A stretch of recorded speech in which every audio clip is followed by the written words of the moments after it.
Generasi milenial Inggris saat ini mungkin lebih mengenal BTS sebagai figur Korea Selatan paling populer. Namun, bila bertanya pada penggemar Manchester United, tak ada orang Korea Selatan yang lebih menarik daripada Park Ji-sung.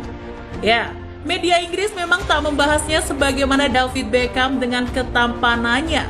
Tapi Park tetaplah sosok yang telah mendapat tempat di hati publik Old Trafford. Ia juga telah dianggap sebagai pemain paling populer sepanjang sejarah Korea Selatan. Ia lahir dan tumbuh besar di Seoul, kota satelit 30 km di selatan ibu kota Korsel, Seoul. Ia mulai bermain sepak bola dalam usia 4 tahun di sekolah dasar. Saat masih SMA, ia mengantar sekolahnya memenangi kejuaraan nasional. Ya, bayangkan saja, Tsubasa versi Korea. Ia pun direkomendasikan pelatihnya ke Universitas Myongji, sebuah kampus yang punya reputasi sebagai penghasil pesepak bola terbaik Korea Selatan. Baru beberapa bulan kuliah, tim Universitas Myongji diajak bertanding dengan timnas junior Korsel yang hendak berlaga di Olimpiade 2000. Dalam pertandingan yang berlangsung pada Januari 1999 tersebut, pelatih timnas Korsel waktu itu Huh Jung-mo kepincut dengan talenta Park. Dalam usia 18 tahun, ia nyatanya bisa menembus skuad profesional asuhan Huh Jung-mo yang sebenarnya berkisar di usia di bawah 23 tahun. Klub Jepang, Kyoto Purple Sanga pun tertarik dengan pemain muda yang menembus timnas Korsel dengan cepat tersebut. Pada Juni 2000, saat ia menjalani tahun kedua kuliah, ia resmi dikontrak oleh klub Jepang tersebut. Pada akhirnya, Park menjadi anggota skuad Korsel di Olimpiade 2000 di Sydney, yang sayangnya cuma berakhir di fase grup. Huh Jung-mo pun digantikan oleh pelatih sekaliber Gus Hiddink untuk mendongkrak prestasi Korsel di Piala Dunia 2002 yang akan berlangsung di halaman sendiri. Dalam usia 21 tahun, Park menjadi salah satu pemain termuda dalam skuad Korsel di Piala Dunia 2002. Meski begitu, ia mampu mencetak gol penentu kelolosan Korsel ke fase gugur. Di laga terakhir grup melawan Portugal, ia mencetak gol indah yang terlebih dahulu dikontrol dengan dadanya untuk memastikan kemenangan dan kelolosan bagi negaranya. Korsel lantas mengakhiri turnamen tersebut hingga babak semifinal, sebuah pencapaian tertinggi yang diraih tim Asia sepanjang sejarah Piala Dunia.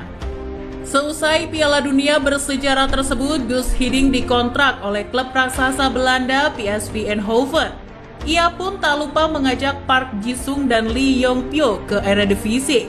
Sementara Lee dengan cepat menembus tim utama, Park mengalami kesulitan beradaptasi di negeri baru.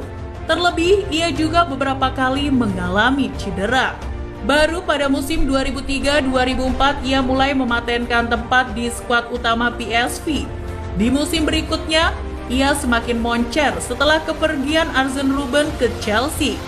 Di musim itu pula ia mengantar PSV hingga semifinal Liga Champions yang membuatnya masuk dalam tim terbaik Liga Champions musim 2004-2005. Berkat jangkauan umpannya yang cukup jauh dan kegigihannya membantu pertahanan, ia lantas menarik perhatian Sir Alex Ferguson dari Manchester United. Pada Juli 2005, Sir Alex mau menggelontorkan 4 juta pounds atau 64 miliar rupiah untuk menjadikan Park sebagai pemain Asia kedua di Old Trafford setelah Dong Fang-soo. Di bawah bimbingan Sir Alex, Park kerap membalas kepercayaan pelatihnya di laga-laga besar. Ia pernah dipercaya menjaga Andrea Pirlo, yang lantas disebut Sir Alex mampu mengurangi akurasi umpan Pirlo hingga sepertiganya. Ya, Park memang punya tenaga besar untuk mengejar lawan.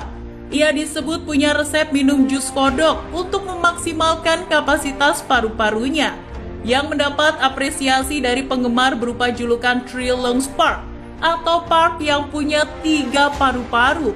Pirlo pun sempat melabelinya satu-satunya produk Korsel yang bertenaga nuklir.